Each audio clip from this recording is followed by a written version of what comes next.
back to the show. Today we're shining the spotlight on a professional athlete who hasn't shied away from being a role model in his community.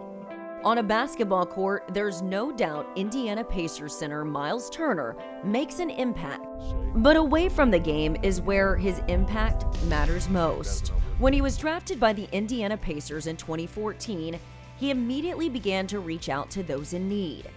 He started WARM, an acronym that stands for We're All Role Models. A lot of people in the Indianapolis area are familiar with it, but for those that aren't, we are centered around like the less fortunate and the homeless, and we put together a bunch of these go bags, full of just essentials like hand sanitizers, some change, toothpaste, toothbrush, deodorant, any little things you can think of. Constantly, you keep them in your car and you hand them out as you start to see people in need.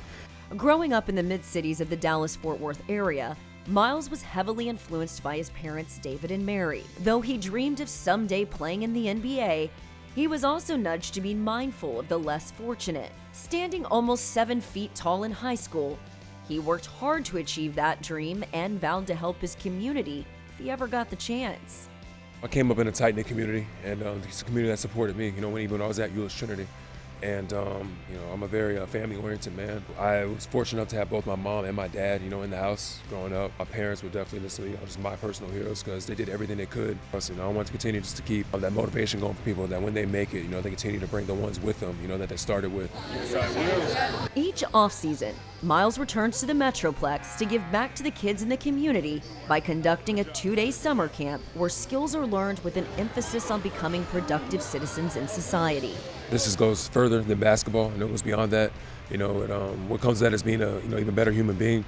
You can be an amazing basketball player and a terrible person. You have kids looking up to that, and I just never really wanted that to be my motto or just or my mantra, or the way I live my life. So I share a lot of my hobbies online. I share a lot of my interests, with these kids, just to show them that there's more to basketball than just the hoop side of things. I tell them just to be multifaceted in things they do, to explore other hobbies as well.